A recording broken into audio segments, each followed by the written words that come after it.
মুনাফিক চিন্তা হলে একটা সূরা পড়বে, আমি বলে দিচ্ছি। মুনাফিক চিন্তা হলে একটা সূরা যথেষ্ট, সেটা হলো সূরা তাওবা। সূরা তাওবা বলে দিবে আমার ভিতরে ঈমান আছে না নিফাক আছে। আর আরেকটা শ্রেণী হলো মুমিন শ্রেণী। এই মুমিন শ্রেণীর মধ্যে আরো সমস্যা বেশি। এদের মাঝে আবার শতটা বিভক্ত, হাজার হাজার লক্ষ লক্ষ দল আছে, একটা দুইটা না, লক্ষ লক্ষ দল আছে। মাযহাবী দলাদলি হোক, আর আপনার তরিকার দলাদলি হোক, আর অ্যাসোসিয়েশন ওয়াইজ দলাদলি হোক, যেটাই হোক, শতটা বিভক্ত। এখন সমাধান ওই যে নবী সাল্লাল্লাহু আলাইহি ওয়াসাল্লাম বলেছেন, মা আনা আলাইহি ওয়া আসহাবি, আমি যার উপরে আছি আমার সাহাবীরা যার উপরে আছেন। দুর্ভাগ্যজনক, এই 1700 সাল থেকে 2020 পর্যন্ত এই হাদিসের বেসিসেই আবার অনেকগুলো দল হয়ে গেছে। সবাই বলছে আমি সাহাবীদের উপরে আছি, আমি সাহাবীদের উপরে আছি, কিন্তু কারোর মধ্যে কোনো হৃদ্যতা, কোনো অ্যালায়েন্স নাই, সবাই শততা বিভক্ত। এই হলো মুমিনদের অবস্থা। এর ফলে কি হয়েছে? এর ফলে আমাদের অর্থনীতি দুর্বল হয়ে গেছে, আমাদের পররাষ্ট্রনীতি দুর্বল হয়ে গেছে, ধর্মীয় সম্প্রীতি নষ্ট হয়েছে। আমরা একে অপরের সাথে হিংসা, গীবত, তহমত, কাদা ছড়াছড়িতে ব্যস্ত আছি। আর ওই জেরুজালেম প্রস্তুত হয়ে গেছে দাজ্জালের জন্য। এই 300 বছরে এগুলোই হয়েছে বেশি বেশি। তবে একটা হাদিস আপনাদেরকে বলতে চাই, এটা আমার মনে হয় যুবক ভাইদের হৃদয়ে নাড়া দিবে। রাসূল সাল্লাল্লাহু আলাইহি ওয়াসাল্লাম বলেছেন, এইরকম ফিতনার পরিবেশেও একটা দল থাকবে, একটা উম্মাহ থাকবে, একটা তাইফা থাকবে, মানে এক শ্রেণীর মানুষ থাকবে সারা বিশ্বে, যারা যাহিরিনা আলাল হক, হকের উপরে স্পষ্ট হবে, প্রকাশ্য হবে, গোপনে গোপনে না। আমি কে বক্তব্য দিচ্ছি চেনা যায় না এমন বক্তব্য না, স্পষ্টভাবে জাহের হবে সবার সামনে। হক মানে জাহের। নবী সাল্লাল্লাহু আলাইহি ওয়াসাল্লাম কি বক্তব্য দিয়ে সামনে পর্দা দিতেন নাকি? ওই হ্যামিলনের বাসিওয়ালার পিছনে ছোট তোমরা অনলাইনে। যাহিরিনা আলাল হক, হকের উপরে স্পষ্ট হবে, প্রকাশ্য, দীপ্তমান। কোন শক্তি, নবী বলছেন পৃথিবীর কোন শক্তি তাদের কোনো ক্ষতি করতে পারবে না। হাত্তা ইয়াফতাহু বাইতুল মাকদাস, এমনকি তারা বাইতুল মাকদাস বিজয় করবে। এটা আপনাদেরকে দিলাম, চিন্তা করবেন, খুঁজে বের করবেন তারা কারা। একটা দলের কথা নবীজি বলেছেন, যারা এই উম্মার মধ্যে থাকবে শেষ পর্যন্ত তারা যুদ্ধ করবে, যুদ্ধের কথা আছে, এটা নবী বলেছেন। যদি জঙ্গি সন্ত্রাসী বলতে হয় তাহলে মুহাম্মদ সাল্লাল্লাহু আলাইহি ওয়াসাল্লামকে বলবেন। তিনি বলেছেন যে এই দলটা হকের উপর প্রতিষ্ঠিত থেকে ন্যায়ের পথে যুদ্ধ করবে, এমনকি শেষ পর্যন্ত তারা বাইতুল মাকদাস, ওই জেরুজালেম আবারও পুনরুদ্ধার করবে। এটা হবে ইনশাআল্লাহু আযজা ওয়া জাল, যেটা এখন হচ্ছে সারা ওয়ার্ল্ডে। এই অবস্থায় আমরা শেষ করছি অল্প সময়ের মধ্যে।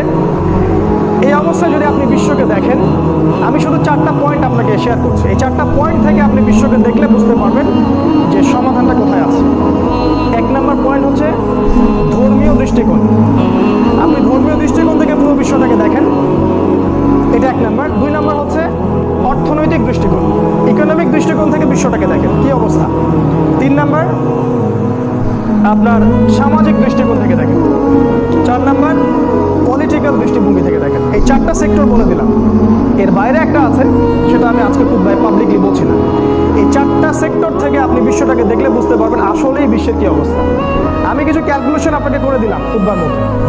ওই জেরুজালেম যারা দখল করেছে, ওই অবৈধ আল্লাহ পাকের লানত অভিশাপপ্রাপ্ত এই জিউসরা, এরা ব্রিটেনের সাথে অ্যালায়েন্স করেছিল, তারপরে আমেরিকার সাথে করলো।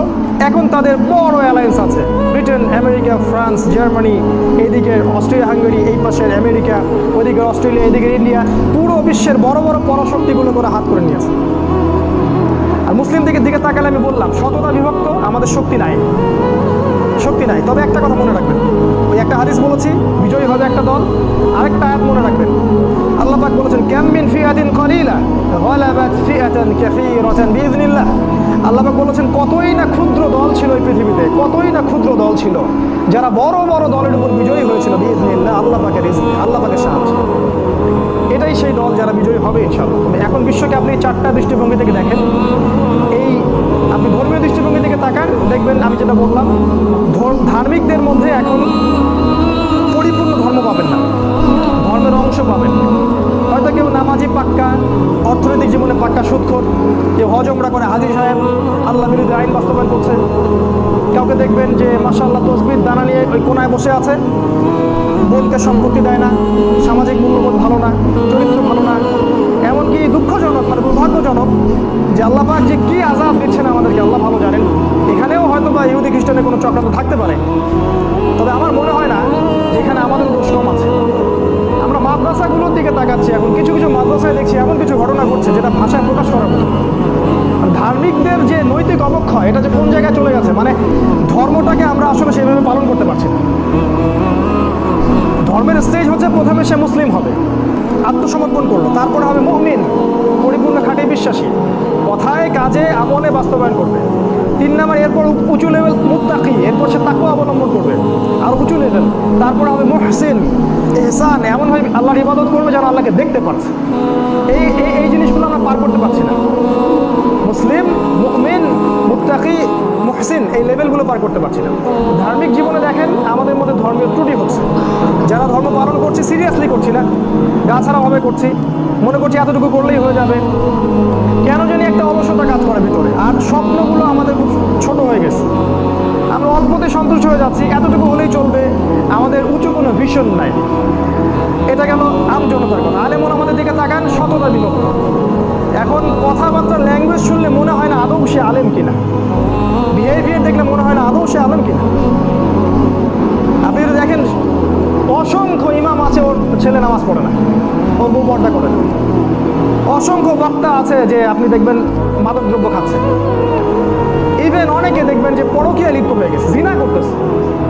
দুঃখজনক কথাগুলো বলছি, তো দুঃখজনক। মুসলিমদের মধ্যে এই সমস্যাগুলো হচ্ছে কারণ ধর্মের পরিপূর্ণতা নাই। আমরা ধর্মটাকে ঠাট্টা তামাশার পাত্র বানাচ্ছি, সিরিয়াসলি নিচ্ছি না যে এই দিনটা আল্লাহ পাঠিয়েছেন আমাদের ইবাদত করার জন্য না, বিজয়ী হওয়ার জন্য। হুয়াল্লাযী আরসালা রাসূলাহু বিল হুদা ওয়া দীনিল হক লিইয়ুযহিরাহু আলা দীনি কুল্লিহি। এই দিনটা আল্লাহ পাঠিয়েছেন যাতে করে হকের উপর আমরা বিজয়ী হতে পারি। আর আমরা তো বিজয়ের জন্য নামছি না মাঠে, বিজয়ী হব কেমন করে? এটা ধার্মিকদের অবস্থা। আলেমদের অবস্থা দেখবে শততা বিভক্ত, সবাই একে অপরের সাথে কাদা ছোটাছুটিতে ব্যস্ত আছি। এই সময় পর্যন্ত এসেও আমরা এক জায়গায় আসতে পারছি না। এক জায়গায় আসার মানে এই নয় যে একটা দলের মধ্যে সবাইকে আসতে হবে, এমন নয়। সবার মাঝে একটা মিউচুয়াল আন্ডারস্ট্যান্ডিং থাকলে এটা পসিবল ছিল, যেটা হচ্ছে না, দুর্ভাগ্যজনক। ধর্মীয় দৃষ্টিভঙ্গির দিকে তাকান বিশ্বের, আর দেখেন আর যারা ধর্মকে পালন করছে, কসমেটিক্স ইসলাম ফলো করছি আমরা, অথবা প্রোটেস্ট্যান্ট ইসলাম ফলো করছি, অথবা যে ব্রিটেনের শেখানো ইসলাম বা আমেরিকার শেখানো ইসলাম বা ইসরায়েলের পণ্ডিতদের শেখানো ইসলাম আমরা ফলো করছি। মুসলিমরাই বলছে যে ইসলামী হুকুমতের কোনো দরকার আছে, এগুলো আগে চলতো এখন চলে না। মুসলিমরাই, কালিমা পড়া মুসলিমরাই পর্দার বিরোধিতা করছে। তারাই দেখবেন যে যে সহশিক্ষাকে সম্বোধন দিচ্ছে, মুসলিমদের কথা বলছে। সুদ খাচ্ছে কারা? মুসলিমরা খাচ্ছে। এনজিওতে আপনি চাকরি করেন, সুদি এনজিওতে আপনি চাকরি করেন, আপনার বউ দেখা যায় যে ব্র্যাকের মতো ইয়াতে চাকরি করে, সুদি এনজিওতে চাকরি করে, সুদ খায়, সমিতি করে। আমরাই ব্যাংকে চাকরি করি, আমরা ব্যাংকের সুদের সাথে জড়িত। এটা মুসলিমরা করছে। ধর্মীয় দৃষ্টিভঙ্গি থেকে তাকান, আমাদের অবস্থা আজকে খারাপ। এই দৃষ্টিভঙ্গি দিয়ে বিশ্বকে দেখেন। আরেকটা দৃষ্টিভঙ্গি বলছি, সোশ্যাল দৃষ্টিভঙ্গি, সামাজিক। আমার মনে হয় না এটা নিয়ে বলার এই মুহূর্তে কোনো প্রয়োজন আছে। আপনারা প্রত্যেকেই জানেন যে সামাজিক অবস্থা আজকে কোন জায়গায় গিয়ে দাঁড়াইছে। আর আমাদের মা, আমাদের বোন বাসায় নিরাপদ কিনা তাও জানি না। বলে আসলাম বাসা থেকে বের হওয়ার আগে, কোনোভাবেই দরজা যেন না খুলবা না, যেই আসুক। মানে আমাদের ভিতরে কি পরিমাণ একটা মানে কনসিয়াসনেস তৈরি হয়েছে দেখেন, ভীতি কাজ করছে ভিতরে, একটা ফেয়ার কাজ করছে, না জানি কখন কি হয়। দেখেন এই সমস্যাগুলা শুধু যে অন্যের জীবনে থাকবে তা নয়, এই সমস্যাগুলো আমাদের জীবনেও আসবে। আপনারা ওই ঘটনা জানেন, শনিবারে মাছ ধরার ঘটনা। যারা অন্যায় করেছে আল্লাহ ওদেরকেও ধ্বংস করেছেন, যারা অন্যায়ের প্রতিবাদ করেনি আল্লাহ পাক তাদেরকেও ধ্বংস করেছে। আর যারা অন্যায়কে পেট্রোনাইজ করছে উপরের লেভেল থেকে, সবাইকে আল্লাহ ধ্বংস করবেন। কোথায় আছে? কোরআনে আছে, সূরা বনী ইসরাঈলের মধ্যে দেখবেন, ওয়াইম মিন ক্বরিয়াতিন ইল্লা নাহনু মুহলিকুহা ক্বাবলা ইয়াউমিল কিয়ামা। কিয়ামতের আগেই এই জুলুমের কারণে প্রত্যেক নগরী আমি ধ্বংস করে দিব, আল্লাহ বলেছেন। কিভাবে করবেন? ওই যে পারমাণবিক যুদ্ধ আসতেছে সামনে, 800 কোটি মানুষ তো এমনি মারা যাবে না, এমন বোম পড়বে 1 সেকেন্ডে সব শেষ। 1 সেকেন্ডের মধ্যে একটা রাষ্ট্র শেষ হয়ে যাবে। 5টা বছর অপেক্ষা করেন, দেখেন কি হয়। 5টা বছর অপেক্ষা করেন, সাল বলে দিচ্ছি 2025 সাল পর্যন্ত অপেক্ষা করেন। আল্লাহ ভালো জানেন, আমরা ভবিষ্যৎ বক্তা নই। 2025 পর্যন্ত অপেক্ষা করে দেখেন কি হয় সামনে। যে কোনো সময় ওয়ার্ল্ডে একটা ম্যাসাকার ডিস্ট্রয়মেন্ট শুরু হয়ে যাবে। Nuclear war scanning, knocking at the door, দরজায় নড়া আছে। সোশ্যাল অবস্থা এই দেখবেন, সমস্ত পাপাচারের মূল সামাজিক পাপাচারগুলো। কি নাই? হত্যা অ্যাভেলেবেল, ঘুষ ছাড়া চাকরি হয় না। টেবিলে নিজে টাকা না দিলে আমার জব হবে না। মুসলিম তো ঘুষ নিচ্ছে, ওখানে তো ইহুদি খ্রিস্টান নাই, ওদেরকে দোষ দেন কেন সবসময়? নামাজি লোক সেই কাজ করতেছে। এই যে মানুষের জমি লুট করে খাওয়া, কে করতেছে এগুলো? ওরা করে না, আমরাই করি। আপনি দেখেন মাদক, মুসলিম যুবকদের কথা বলছি, আমার তো মনে হয় 80%ই মাদকের সাথে জড়িত। কয়টা ছেলে পাবেন ফ্রেশ মাদক ছাড়া, সিগারেটও খায় না এমন ছেলে কয়জন আছে? এদের রক্তকে দূষিত করে ফেলা হয়েছে।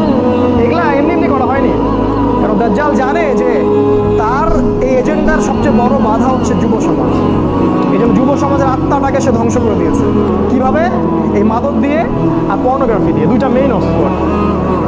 কত যুবক আছে আমাদের মতো স্কলার, মানে আমাদের মতো, মানে বলছি যারা কোরআন হাদিস পড়াশোনা করছে, কিন্তু বুক ফুলায় সত্য কথাটা বলতে পারে না। কেন পারে না জানেন? আপনার কাছে মনে হয় সে ভয় পায়। আমি আপনাকে রিজনটা বলছি, রিজনটা পর্নোগ্রাফি। Pornography, yes. মানুষ যখন গোপনে পাপ করে তখন দেখবেন পাবলিকলি সে হক কথাটা বলার সাহস পায় না, ভিতর থেকে সাউন্ড আসে না। ভিতর থেকে সাউন্ড আসবে না, ইমানের ওই জাজবাটা আসবে না আপনার ভিতর থেকে, কারণ ওই পর্নোগ্রাফির কারণে হৃদয়টা আস্তে আস্তে আস্তে আস্তে ডেড হার্ট, মরে গেছে। এখন সেখানে নূর নাই, এই জন্য সে সত্য কথাটা বলতে পারছে না। সে কিন্তু পুরো জানে, তার কথাই বলছে। আর অন্যদের কথা বাদ দেন, কি নাই দেখেন, মাদক যুবকদের মতো ছড়িয়ে দেওয়া হয়েছে, পর্নোগ্রাফি ছড়িয়ে দেওয়া হয়েছে, আপনার এই যে ধর্ষণ, এটা নিয়ে বলার মতো রুচি এখন কাজ করছে না, কোনো বিচার পাবেন না। ওই দুই একটা আইওয়াস। আচ্ছা, নাউজুবিল্লাহ, আমাদের মা বোনদেরকে রেপ করার পরে বিচার হয়েও কি হয়? শান্তি হবে? কি হবে? 5 বছর কারাদণ্ড দিবেন আপনি, ইজ্জতটা যে চলে গেল। ওই মেয়েটার কী হবে? একটা মেয়ের রিপোর্ট দেখলাম গত পরশুদিন, একটু সময় নিচ্ছে আপনার, একটু ধৈর্য সহকারে বসে। মেয়েটাকে রেপ করেছে তার চাচাতো ভাই, কয়েকজন ওর গুন্ডা বাহিনীকে নিয়ে পলিটিক্যাল শেল্টারে, নাম বলছি না, আপনারা জানেন কারা এই কাজগুলো করে। পলিটিক্যাল শেল্টারে কাজটা করা হয়েছে এবং সেই মেয়ের সেই গর্ভের সন্তান এসেছে, সেই বাচ্চাটাকে সে জন্ম দিয়েছে, সেই বাচ্চাটা বয়স এখন 4 বছর। ওই মেয়েটার সমাজে কীভাবে চলে? সমাজের মানুষ ওকে ছিছি করে, ওই মেয়েটাকে ছিছি করে, ওই বাবার কোনো পরিচয় নাই। আর কোনো মুসলিম যুবক আজকে ওই মেয়েটার পাশে দাঁড়ালো না, কেউ দাঁড়ালো না। ওই মেয়েটা যদি আমার বোন হতো বা আমাদের প্রধানমন্ত্রীর মেয়ে হতো, যদি এই মেয়েটা আমাদের পলিটিক্যাল লিডারদের কারো মেয়ে হতো বা বোন হতো, আপনি কি করতেন? চিন্তা করেন।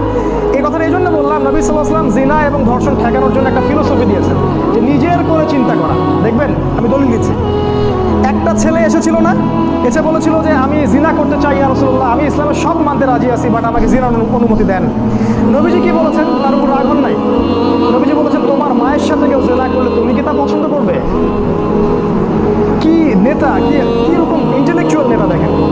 তোমার বোনের সাথে করলে কি পছন্দ করবে বাবা?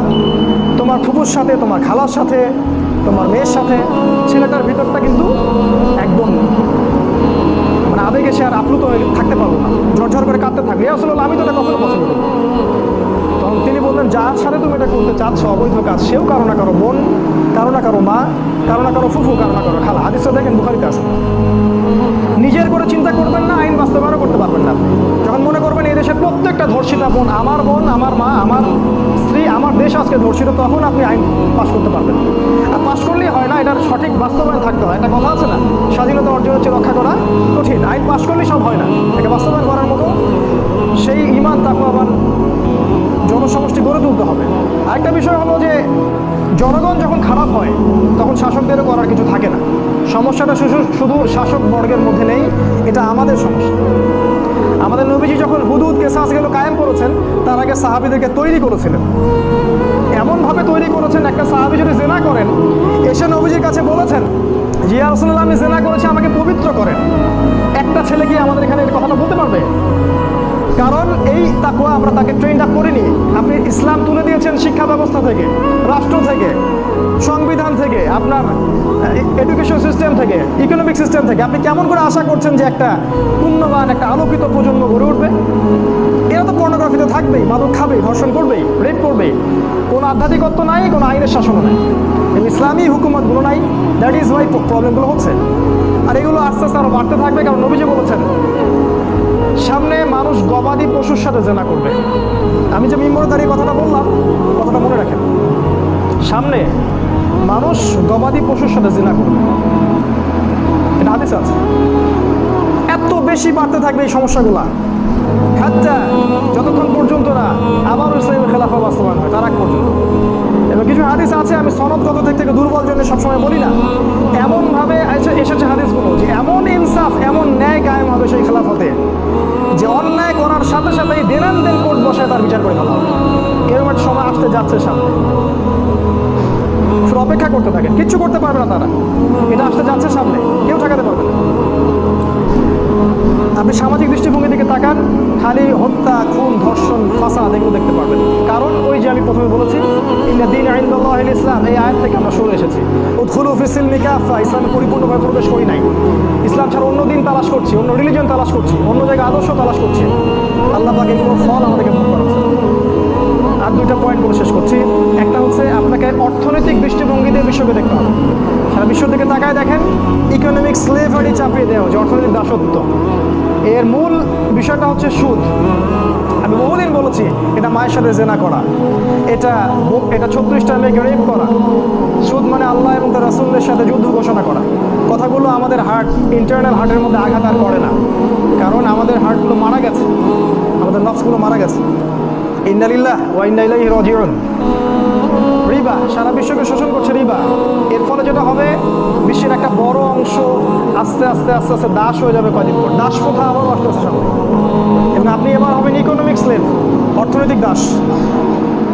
শুধু এই গলায় রশি দেওয়া দাস না, ইকোনমিক স্লেভ, অর্থনৈতিক দাস। একটা সময় ছিল, আপনারা জানেন সবাই, যে আমাদেরকে জিজিয়া দিত যারা, আজকে ওরা আমাদেরকে লোন দেয়, আমরা ওদের লোনে রাষ্ট্র চালাই। এক সময় এরা আমাদেরকে ট্যাক্স দিত, জিজিয়া দিত। যখন খিলাফা ছিল তখন ওরা আমাদের প্রোটেকশনে থাকতো, আমাদেরকে জিজিয়া দিত।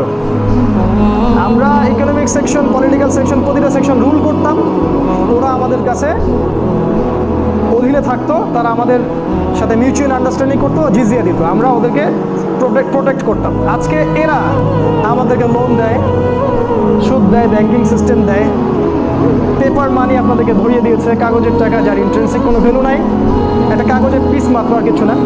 সামনে আপনাকে যেটা করতে হবে, কাগজের টাকা আপনি দেয়ালে ওয়ালপেপার করে ঝুলিয়ে রাখবেন, কারণ এই কাগজের টাকা ইজ গোয়িং টু ডিস্ট্রয়, এটা শেষ হতে যাচ্ছে। সামনে আসবে আপনার ইলেকট্রনিক মানি, সব ইলেকট্রনিক মানি।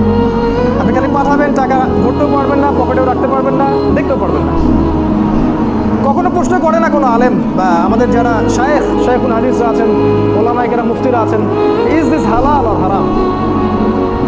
এই যে প্রতারণা সারা বিশ্বে চলছে, ইকোনমিক অর্থনৈতিক প্রতারণা, এই কাগজের টাকা এবং এই ইলেকট্রনিক মানি দিয়ে আর সোনা রূপাটাকে তুলে দিয়ে পুরো মুসলিম বিশ্বের অর্থনীতির যে আপনার কি বলবো, আসল যেগুলো থাকে, আসল সুদ ছাড়া আসল যেটা, এই টাকাগুলো তারা তাদের সম্পদগুলো বাজেয়াপ্ত করে ফেলছে।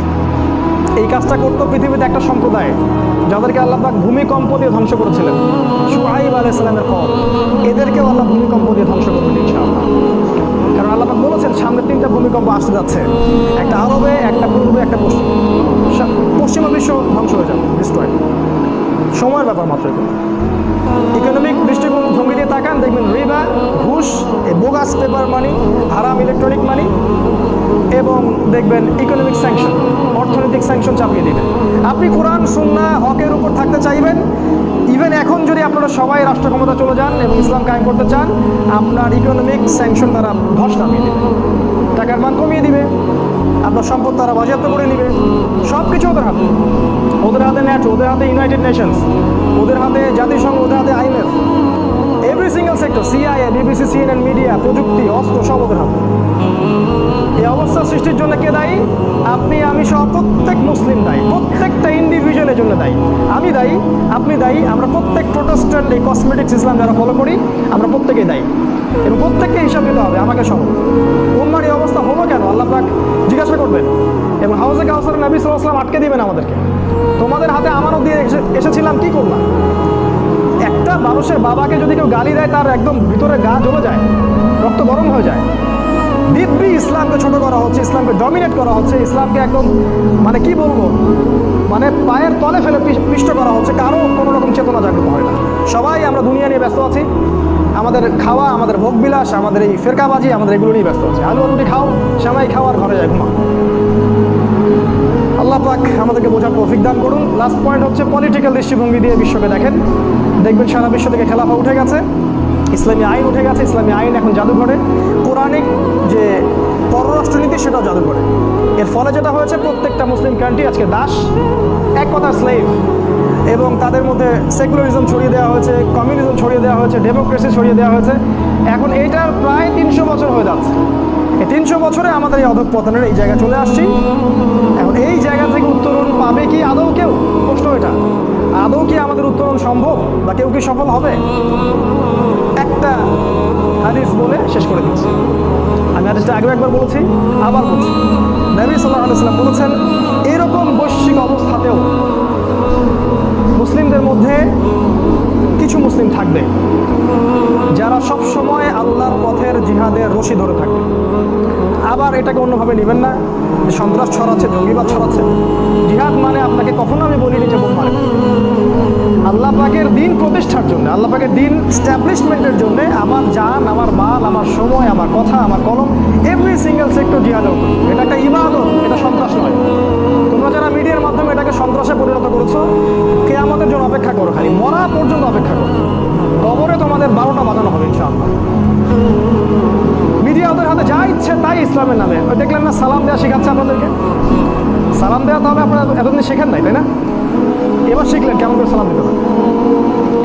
ভাই দেখো, এক ইহুদি এভাবে সালাম দিয়েছিল নবীজিকে, জানেন কিনা? বলেছিল আসসালামু আলাইকুম, সালামু আলাইকুম বলেছিল। নবীজি বলেছেন ওয়া আলাইকুম। ইসলামে সবই আছে, এটাও আছে যেটা আপনি টকশোতে দেখলেন। আয়েশা রাদিয়াল্লাহু আনহা এই শব্দটার ভাষার অর্থটা বুঝেছিলেন। তিনি বলেছিলেন যে ইয়া রাসূলুল্লাহ, এর উপর বদদোয়া করা দরকার। নবীজি বলেন যে দেখো, আমি তো বলেছি ওয়া আলাইকুম। আয়েশা রাদিয়াল্লাহু আনহা বলছেন, ও যে শব্দটা বলেছে এর অর্থ হচ্ছে তোমার মৃত্যু হোক।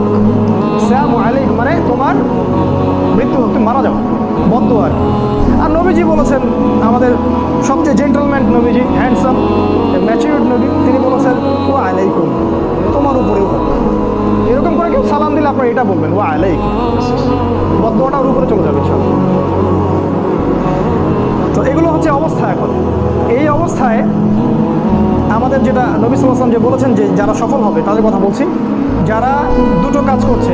এক হচ্ছে সবসময় আল্লাহ পাকের পথের জিহাদের রশি ধরে আছে, যখন দিনের জন্য যে কাজটা করার সুযোগ আসছে সেটাই করে ফেলবে, ঘরে বসে থাকবে না, ঘর কোনো হবে না। আর 2 নম্বর এক শ্রেণীর কথা তিনি বলেছেন, যারা এই বৈশ্বিক ফাসাদ থেকে নিজেদেরকে মুক্ত করে প্রত্যন্ত জায়গায় চলে যাবে, এই ফাসাদ থেকে দূরে থাকবে এবং সেখানে ছোট ছোট মুসলিম কমিউনিটি গড়ে তুলবে। আমি বিগত 1 বছর থেকে তা বলে আসছি আপনাদের। আর 4-5টা বছর অপেক্ষা করেন, ইনশাআল্লাহ আমার কথাটা আপনাদের মনে পড়বে ইনশাআল্লাহ। আমি জানি না কেউ এটা করবেন কিনা। বাংলাদেশে অনেকে নক করেন, ফোন করেন, মেসেজ দেন, ভাই কোথাও কি মুসলিম ভিলেজ তৈরি হয়েছে, আমরা সেখানে আসবো। আমি কেমন করে করবো ভাই? এটা তো আমার সামর্থ্য নাই। করবেন আপনারা, আমি দিক নির্দেশনা দিচ্ছি। করে আমাকে একটা জায়গা দেন, সেখানে আপনারা করে আমাকে একটা ছোট্ট ঘর দেন। এমন জায়গা যাদের সামর্থ্য আছে, প্রত্যন্ত জায়গার জমিগুলো কিনে ফেলেন, সেখানে ডেইরি প্রজেক্ট করেন, মাছের চাষ করেন, খাবার উৎপন্ন করেন, ছোট ছোট মুসলিম কমিউনিটি গড়ে তোলেন, মাদ্রাসা করেন, মসজিদ করেন, একটা কমিউনিটি, একটা ওয়ান আমির ওয়ান জামা, এরকম গড়ে তোলেন। সামনে খাবার পাবেন না ভাই, ওষুধ পাবেন না, সামনে পৃথিবীতে সূর্যের আলো প্রবেশ করবে না। একটা নিউক্লিয়ার ওয়ারকে আপনি কি মনে করছেন? একটা সামান্য একটা ভাইরাস সারা বিশ্বকে বন্ধ করে দিল। অফকোর্স আপনি অবাক হতে পারেন যদি কি আমাদের মাঠে শোনেন যে এই ভাইরাসটা মানুষের সৃষ্টি করা, বাট আমি অবাক হব না ইনশাআল্লাহ। এটা তো আমার অবাক হওয়ার কিছু নাই।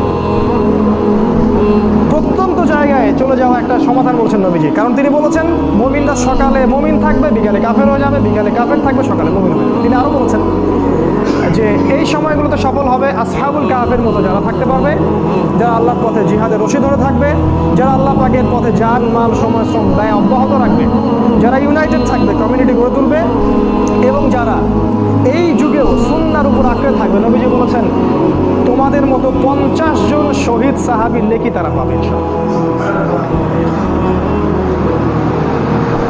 এই পরিস্থিতি থেকে উত্তরণের জন্য আপনারা আমার কী করণীয়, এই করণীয় বিষয়গুলো আপনারা চিন্তা করবেন। আমি শুধু আপনাদেরকে চিন্তার খোরাক দিলাম আজকে জুমার খুতবায়। সিচুয়েশন এরকম, আপনি পলিটিক্যাল দৃষ্টিভঙ্গি থেকে, অর্থনৈতিক দৃষ্টিভঙ্গি থেকে, ধর্মীয় এবং সামাজিক দৃষ্টিভঙ্গি থেকে বিশ্বকে দেখার চেষ্টা করেন এবং জিও পলিটিক্সটাকে কোরআন থেকে পড়ার চেষ্টা করেন। হিস্ট্রি পড়েন, নবী সাল্লাল্লাহু আলাইহি ওয়াসাল্লামের সুন্নাহগুলোর উপর আমল করেন, তার স্ট্যাটিস্টিক এবং তার যে স্ট্র্যাটেজি সেগুলো অ্যাপ্লাই করেন। ইনশাআল্লাহ আমরা শেষ জামানায় সেই সব মুমিনদের অন্তর্ভুক্ত হতে পারবো ইনশাআল্লাহ, যারা আল্লাহর পথে সবসময় নিজেদের জানমাল সময় শ্রম ব্যয় করতে প্রস্তুত, যারা হিজরত করতে প্রস্তুত, যারা প্রত্যন্ত জায়গায় আসহাবুল কাহফের মতো থাকতে প্রস্তুত, বা ফিতনার যুগেও ঈমান আমল নিয়ে 50 জন সাহাবীর নেকি প্রাপ্ত এই সুসংবাদ প্রাপ্ত সাহাবীদের যে দলের কথা নবীজি বলেছেন তাদের অন্তর্ভুক্ত হওয়ার সৌভাগ্যপ্রাপ্ত হবে ইনশাআল্লাহ আযজা ওয়া জাল। আল্লাহ পাক আমাদের সবাইকে এই বিষয়গুলো বোঝার এবং আমল করার তৌফিক এনায়েত করুন। আকুলু কওলি হাযা আস্তাগফিরুল্লাহ লি ওয়া লাকুম ওয়া লিসাইরিল মুসলিমিন। বারাকাল্লাহু লানা ওয়া লাকুম বিল আয়াতিল হাকীম। ইন্নাহু তাআলা জাওয়াদুন কারীম ওয়া রাউফুর রহিম।